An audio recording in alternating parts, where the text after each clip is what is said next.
Señoras y señores, gracias por estar nueva vez en La Hora con Gregory.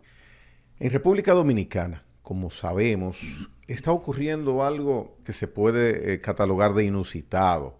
¿Qué está pasando con algunos casos que lamentablemente terminan en fatalidad, en desgracia, y donde hay la peculiaridad últimamente que están involucrados familiares, padres, madres, de manera directa con los hijos? Problemas de salud mental. Y para tratar ese aspecto, hablar de salud mental y sobre todo si podemos encontrar a través de nuestro invitado de hoy una explicación a tan inusitados hechos, recibo con mucho agrado al doctor Vargas Lemonnier, Vicente Vargas Lemonnier, quien es un reputado psiquiatra, profesional de la conducta humana en República Dominicana. Doctor, muchísimas gracias por estar con nosotros. Gracias a ti por tu gentil invitación. Aquí estamos a tu disposición. Y de verdad que agradezco que usted haya podido acudir a esta explicación más que conversatorio, sí, porque verdaderamente, tal como lo motivaba hace unos segundos, están sucediendo casos que verdaderamente uno se queda de una sola pieza. Y a manera de muestra, y para que el televidente también tenga una preparación introductoria de cada uno de estos temas, para luego tener una explicación de parte suya, vamos a ver que nuestra directora nos coloque este primer video. ¿Eso, Josefa? ¿Quién lo hizo, según usted? ¿Será algún espíritu maligno? ¿Algún demonio? Porque yo soy una persona cristiana que le sirvo al Señor, que nunca he hecho daño. Entonces yo sería incapaz de llevarle la cabeza a mi niña de 6 años. ¿Y en el sueño qué fue lo que usted se soñó? Que estaba orando, clamando con la iglesia, clamando con la iglesia Monte Moriah. Bien, doctor, mire, vimos este primer caso. Vaya tomando nota. Sí. Es un caso que usted conoce, ya lo habíamos hablado antes de iniciar este programa, por la prensa, por supuesto, donde esta señora es acusada hasta este momento de ser la principal sospechosa de la muerte por decapitación de su hija. Pero veamos otro caso, doctor. Adelante, Betsaida.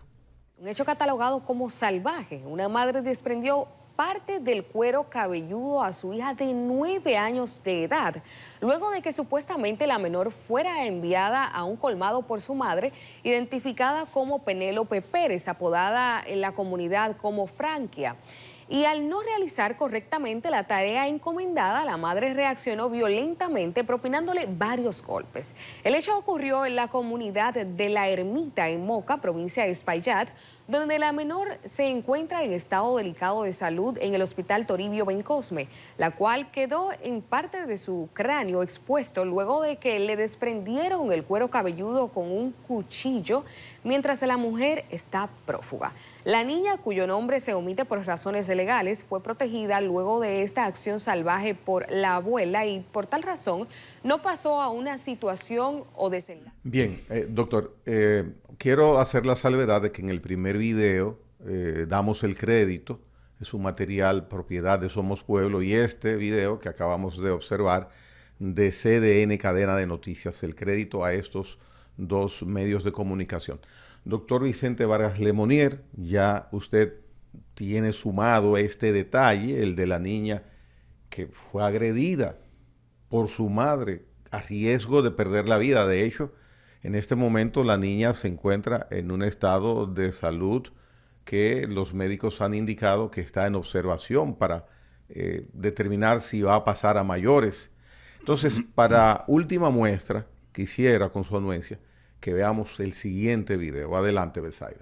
Noticias, lamentablemente acaba de fallecer la niña que cayó junto a su madre la mañana de este lunes en Santo Domingo Norte de un cuarto piso de su residencia.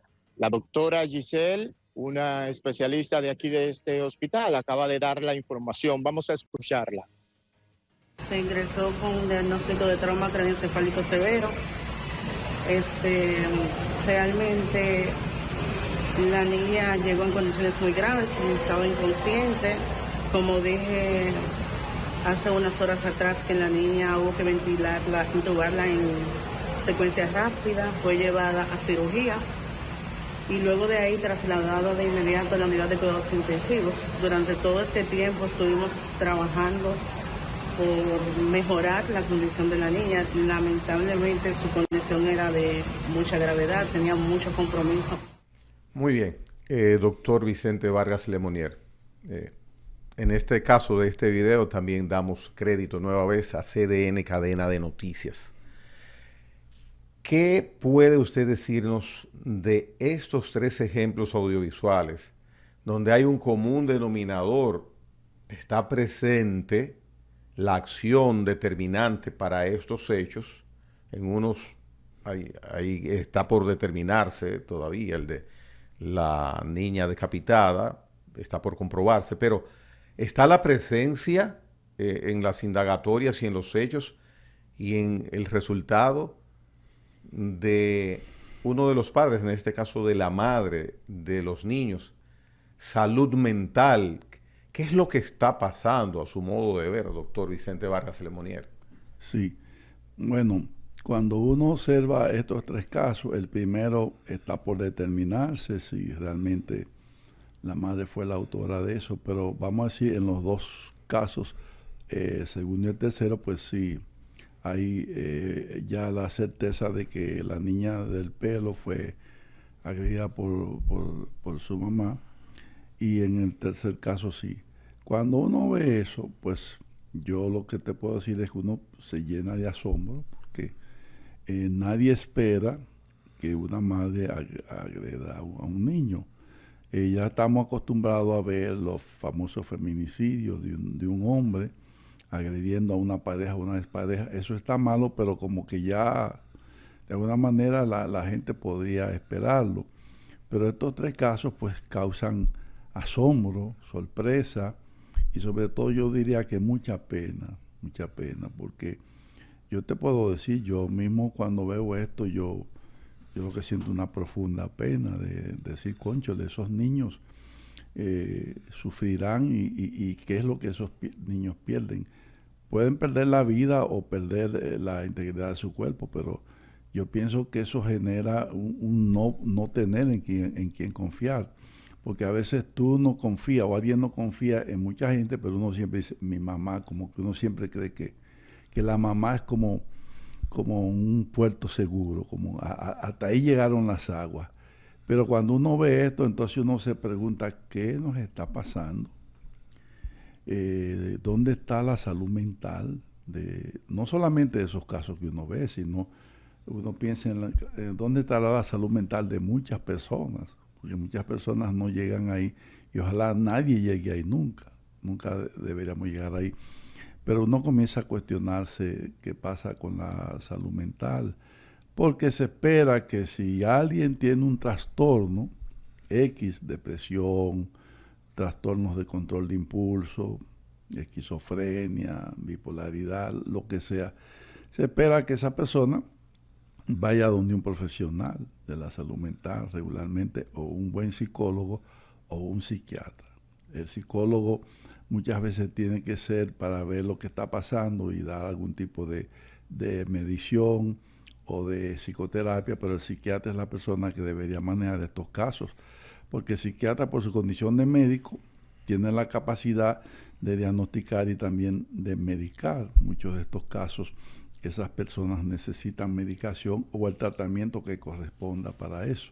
A propósito de eso que usted menciona, tomando como referencia el primer caso y que pudiera tomarse también como indicativo para ver cómo se aplica en cada uno de los 3 casos que vimos, ¿cómo puede, por ejemplo, en el primer caso, donde hay una niña que murió de manera violenta, degollada, cómo puede, y hasta mencionar el término crea aspereza interna a uno, cómo puede una persona, en este caso la madre, que es la testigo de la situación, la que estaba presente con la niña y de la que hay un señalamiento que pudiera ser ella, si ella necesita ir, como usted lo dice, a un profesional de la conducta, Claro.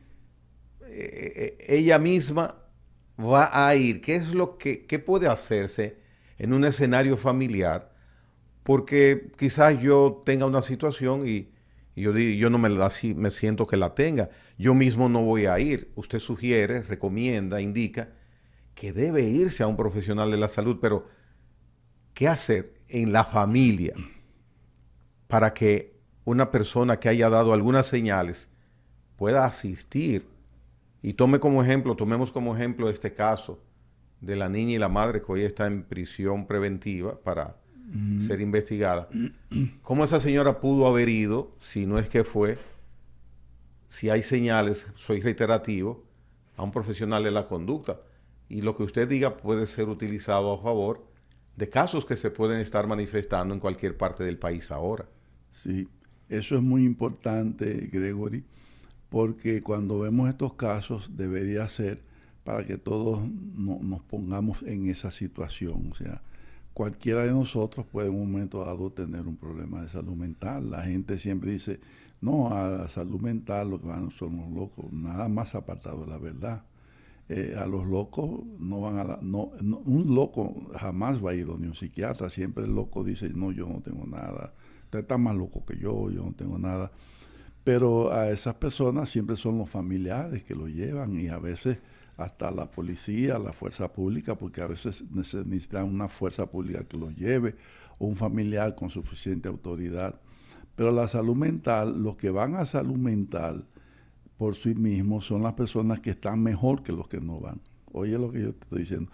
Una persona que va a una terapia está mejor que el que no va.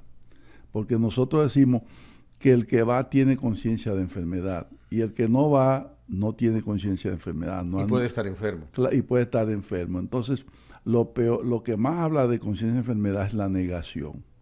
Nosotros decimos, si un paciente está interno en un centro y él le dice, doctor, ¿cuándo yo me voy? Entonces uno le pregunta, cuando tú me digas qué tienes y por qué entraste aquí. Desde que un paciente dice, bueno, yo vine aquí por esto y usted me dijo que yo tengo una condición de eso, el psiquiatra dice, ya tú te vas. Porque lo más difícil es la conciencia de enfermedad. Entonces, a nosotros nos gusta mucho como decir, no, yo no tengo nada. Ve tú. Entonces, cuando una persona, la familia o el entorno le dice, fulana, mira, yo creo que tú deberías ir a un profesional. Siempre deberíamos ir, porque ¿qué tú vas a perder? Porque ese profesional te va a ver y lo que vaya a conversar contigo. Ese profesional no te va a hacer daño, te va a escuchar y te va a decir, mire, usted le está pasando esto, yo puedo ayudarlo, vamos a referirlo aquí. Yo nunca he oído de que un psiquiatra mate a una gente, nada más en una película. El psiquiatra es una persona amigable, o el psicólogo, una persona que va a hablar contigo, que te va a oír, que te va a tratar de entender. Lo que nadie entiende, el profesional lo va a tratar de entender. O sea, ¿tomaría yo poder ir donde un psicólogo? Yo me sentiría bien. ¿Usted mismo? Yo mismo, porque es una persona que me va a decir, ¿qué le pasa a usted, Vicente? Pero es ¿Cómo que mire, se siente? en nuestra cultura, doctor, y esto hay que tomarlo en cuenta, a ver qué usted nos dice, si voy a un psiquiatra, si voy a un psicólogo, pero sobre todo a un psiquiatra, quedo ante mis relacionados, ante mis familiares, ante mi esposa, mis hijos, marcado de que soy una persona que verdaderamente algún problema tengo. Me queda esa marca, ese señalamiento, y hasta es en algunos casos un estigma. ¿Cómo manejar esa situación? Sí, por eso es que lo que tú has dicho, el hecho de que la gente considera que el que va donde un psicólogo o un psiquiatra tiene algo y se convierte en un estigma, esas son de las cosas que en los congresos estamos hablando. O sea, hay que desestigmatizar las enfermedades psiquiátricas. Las enfermedades psiquiátricas son como las enfermedades del corazón, del hígado, de los riñones, de la garganta o de cualquier órgano. Porque hoy día sabemos que esos son problemas que hay en un órgano que se llama cerebro. Antes se consideraba que no, que el loco era por una brujería, que le echaron algo. Todavía hay gente que dice, doctor, le echaron algo. Porque los primeros psiquiatras en la historia de la psiquiatría eran los brujos. Pero en la medida que se ha ido avanzando científicamente, ahora las neurociencias han avanzado. Y las cosas que decía Freud, que uno como que las dudaba, hoy día las neurociencias dicen, pero Freud tenía razón. O sea, hay algo que le pasa a ese órgano que se llama cerebro, hay un área específica que está afectada. Por ejemplo, una persona que tiene una depresión, nosotros sabemos lo que le está pasando a ese cerebro, un problema de unos neurotransmisores que no están... O sea, lo que usted dice es que el cerebro, igual que el páncreas, que o el hígado, se enferma. O sea, si voy a un diabetólogo, no debo sentir vergüenza, y si no siento vergüenza, no debo sentir vergüenza si voy a un psiquiatra que va a atender mi cerebro, que está afectado, que puede estar enfermo. Y se puede curar. Es lo mismo. Pero déjame decirte, todavía en la misma clase médica todavía hay estigmatización de los trastornos psiquiátricos. Médicos dicen, yo, el locólogo, lo que sí, ok, y miran a uno así, porque entre las mismas clases médicas, que son médicos, hay estigmatización. Lo que pasa es que se ha avanzado y hoy día se sabe que el cerebro es un órgano del cuerpo que se enferma igual que cualquier otro órgano. Y esas son las enfermedades mentales. Entonces, qué tan enfermo puede estar o qué tipo de enfermedad puede tener el cerebro de la madre que vimos en el primer video, que está esperando que se determine la responsabilidad que pudo haber tenido ante el decapitamiento de su hija? Y hay una pregunta que a todos nos queda, una incógnita. Nos llama mucho la atención por qué esa señora, desde el momento inclusive que está todavía el cuerpo de la niña dentro del apartamento, porque hay videos de eso en los medios de comunicación, ella se mantiene conversando y no tiene la connotación de su reacción de que su hija acaba de morir. No solamente que pudo haber sido ella, sino ella en todo momento, y en el video como lo vimos, ella se comunica como si estuviera hablando de que algo pasó en un sitio, no de que su hija está muerta. ¿Qué enfermedad puede tener ella ante esa actitud, si es que puede haber sido ella? Por lo que estamos viendo, no podemos asegurar nada si no hemos evaluado a la paciente. Pero hagamos hipótesis. Por lo que estamos viendo, haciendo una hipótesis, esa persona lo que hizo se llama una disociación. Una disociación es una persona que hace algo y fuera de la realidad, y después entonces la persona dice, yo no hice eso. ¿Cómo yo voy a hacer eso? Entonces esa persona se disoció. Y en el momento que la persona lo hizo, no se dio cuenta. Es posible que no se dé cuenta. La persona se disocia. Hay enfermedades como la esquizofrenia, donde la esquizofrenia y la psicosis, donde una psicosis es una persona que se fragmentó, se separó de la realidad. Por ejemplo, yo ahora me paro aquí y yo digo, tú sabes que yo soy el rey de España. Tú me dices, ¿cómo así? Sí, yo soy, doctor, pero el rey de España no está en España. No, lo que pasa es que yo vine aquí de cógnito y no se lo diga a nadie, pero yo soy rey de España. Entonces tú dices, pero el doctor Vargas está loco, el no rey de España, ese es Vicente Vargas. Y yo le hago creer a la gente que yo soy Vicente Vargas. Entonces yo estoy fuera de la realidad porque yo no soy el rey de España. ¿Y qué tiempo puede mantenerse esa disociación? Porque ella, la señora madre de la niña, no ha mostrado hasta ahora, en las varias fílmicas que ha habido sobre ella, no ha mostrado la congoja, el dolor, el sufrimiento de que ha perdido una hija. Ella esa parte no la ha mostrado. Eso es un signo importante, porque ¿qué madre que pierde una hija no va a estar destruida, devastada, llorando? Cualquier mamá, a su hija le pasa algo, tú ves cómo se pone una mamá nada más que una hija se enferme, que uno quiere decirle, doña Carmen, ay, mi hijo. Bro. Entonces, si una mamá está hablando de la muerte de un hijo y lo está hablando así como que no pasó nada, ya eso te está diciendo que ahí hay algo. No, eso no fui yo, fue otra persona. Probablemente si fue ella que lo cometió, vamos a seguir en una hipótesis, no podemos asegurarlo. Entonces ella hace eso en ese estado disociada y luego ella dice, no, yo no puedo hacer eso.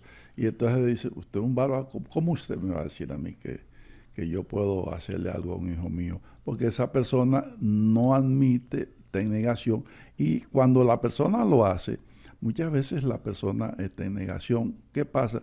Sin embargo, en psiquiatría, cuando uno hace una evaluación y una entrevista, uno se da cuenta si la persona lo hizo disociada o si la persona está simulando que no lo hizo.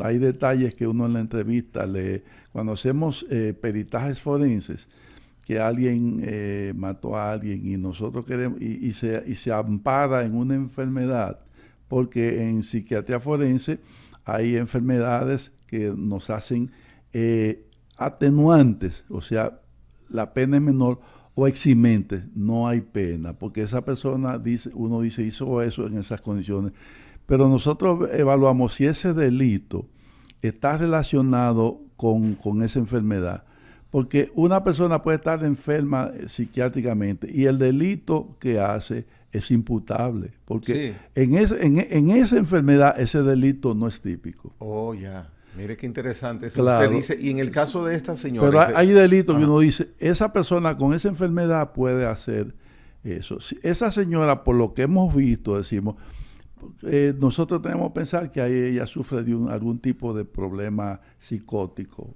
No sé. No Muy bien, y ese problema psicótico, esa disociación, tal como usted lo indica en el caso de esta señora, inició, puede decirse, con anterioridad o puede surgir en ese momento. Sin duda con anterioridad. Y entonces parece que no había la precaución necesaria para el compartir con ella, porque ella estaba en la custodia de sus 2 hijos, porque el esposo había salido a trabajar horas antes. Sí. Y ella se había quedado a cargo de los 2 hijos pequeños. Sí. La enfermedad psiquiátrica no es algo de que tú y yo estamos hablando y Gregory le dio una depresión, ¿no? Ya. Gregory se puso esquizofrénico, ¿no? Eso son enfermedades crónicas. Las enfermedades psiquiátricas son enfermedades crónicas que inician probablemente en la niñez o en la adolescencia y fueron, como dice uno, su curso siguió hasta que se expresa con un acto de esos que asombran a uno, se expresa en un momento dado de edad. Pero previo a esto, ¿pudo haber señales o necesariamente hubo señales? Hubo señales, sin duda que hay señales. Lo que pasa es que las personas dan por alto las señales, pero la persona te comienza a enseñar cosas. Pero hablemos, doctor, para los del entorno, porque el que está afectado, como usted ha dicho, no lo reconoce normalmente. Y lo niega. Entonces, esas señales es importante que el entorno las tome en cuenta y no las pase por alto. Sobre todo la mamá, el papá y la pareja siempre lo saben. La mamá dice, no, yo sabía yo le noté algo y yo solo dije a mi hijo, a mi hija, que fuera donde un psiquiatra. Y me decía que no, que yo. O el esposo o la esposa dice, doctor, yo le veía algo. En psiquiatría, regularmente cuando yo trato a un paciente, y le doy clase a los residentes de psiquiatría, yo le digo, no se puede tratar un paciente sin involucrar a la familia. Cuando uno ve un paciente con una depresión, uno tiene que decir, ¿dónde está la mamá? ¿Y quién es el papá? Porque la mamá y el papá te van a dar una información que son fundamentales para hacer el diagnóstico diferencial. Igualmente la pareja. Y la pareja. Hay pareja. Yo tengo parejas, que la pareja que me dice, doctor, yo cuando mi pareja va a recaer, yo me doy cuenta, digo yo, ¿por qué? Porque comienza a hacer cosas, digo yo. Esos son los pródromos. Entonces yo le digo, desde que tu pareja te diga que te está notando un poco raro, venga aquí. Porque la pareja es el primero que se da cuenta. Fulana o fulano no está igual, está de mal humor, está irritable, está intolerante, salió, no quiere hablar, no se involucra. Hay una serie de señales que el familiar lo sabe mejor que el psiquiatra. En torno a este caso, y refiriéndonos, doctor Vargas Lemonnier, a la pareja, al esposo de esta señora, hay un video que lo hemos visto en los medios de comunicación, del momento en que a la señora la trasladan del lugar donde ella está retenida por las autoridades, la cruzan enfrente a él y él le dice, voceándole, porque no tuvo acceso a ella, iba con la custodia, y estaba la prensa, él le dice a ella, tranquila que todo va a estar bien, amor. ¿Qué lectura, qué interpretación usted puede dar sobre esa expresión a ella, que ha estado presente donde ha fallecido de manera violenta la hija de ambos. Sí.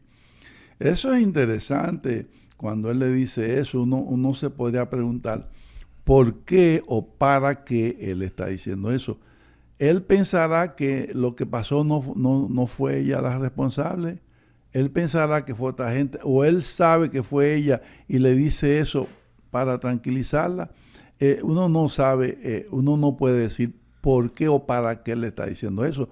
Pero es interesante, sería bueno preguntarle a él, ¿usted realmente en su íntima convicción piensa que ella pudo haber hecho o no pudo haber hecho eso? Es importante lo que él opine, porque puede ser que él diga, no, mi esposo es una mujer muy equilibrada, ama a sus hijos, eso no se me ocurre a mí, ese testimonio importante, o decir, no, yo notaba algo, él va a ayudar mucho en esa expertise. Él pudiera estar afectado igual que ella o en un grado menor o distinto, pero a estar afectado psicológicamente previo al hecho.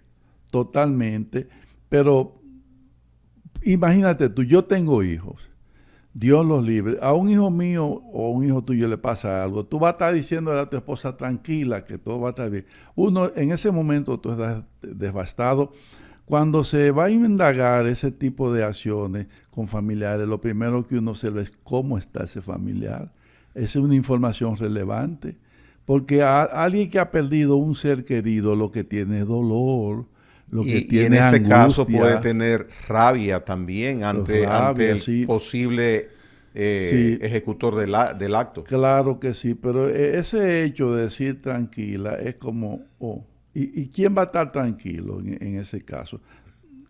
¿Qué papá va a decir tranquila? O sea, esa persona lo que están es devastado por dentro. Y eso no es algo que se puede fingir, porque tú te das cuenta si la persona te está fingiendo, porque hay una serie de señales. Los psiquiatras decimos, lo que la persona dice es un 10%.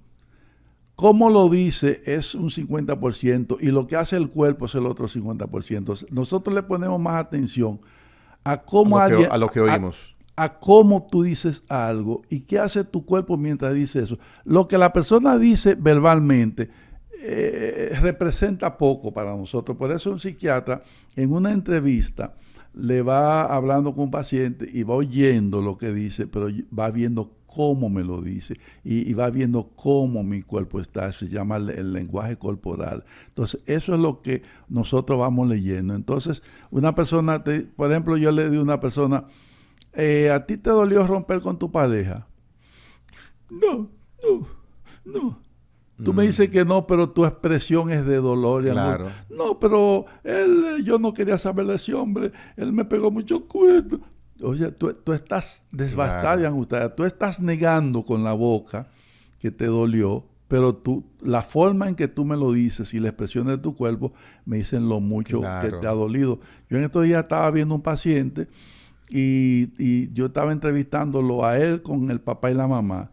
Y entonces yo le pedí que me dijera algo sobre el papá y él me dijo que no. Y luego le dije a la mamá, dígame cómo fue la niñez de él. Y él lo oyó sonreído y feliz. Después yo le pregunté a él, ¿qué tú sientes oyendo a tu mamá decir eso? Nada. Pero la expresión de su cara era que estaba feliz.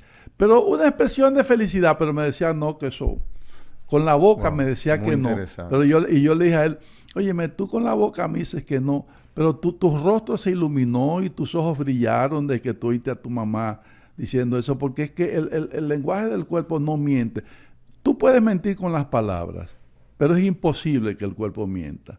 Entonces, sí, por eso un buen psiquiatra, un buen psicólogo, le pone atención a las palabras, le ponemos atención, pero más que a las palabras se llama lenguaje paraverbal, es cómo me dijiste eso. Yo sentí que tu voz se quebró o que tú reflejabas gozo, o yo sentí que tú dijiste eso con ira, y tu cuerpo hace señales de que tenías ira o gozo. Entonces, eso es lo que nosotros decimos, y hay lo que se llama incongruencia entre lo que la persona dice, cómo lo dice y lo que hace su cuerpo. Entonces, esa incongruencia nosotros confrontamos y se la pasamos al mismo paciente. Y así uno puede ir encontrando lo que realmente puede estar pensando o lo que ese paciente pudo haber hecho. Muy bien, vamos a hacer una pausa. Estamos conversando con el doctor Vicente Vargas Lemonnier. Como indicamos al inicio del programa, están sucediendo muchos casos que nos hablan de que la salud mental acá en República Dominicana hay que prestarle atención. Ya tuvimos el desglose de uno de los casos más recientemente impactantes que hemos visto, y en el transcurso del segundo segmento, en unos instantes, seguiremos conversando al respecto con el doctor Vicente Vargas Lemonnier. Venimos en breve.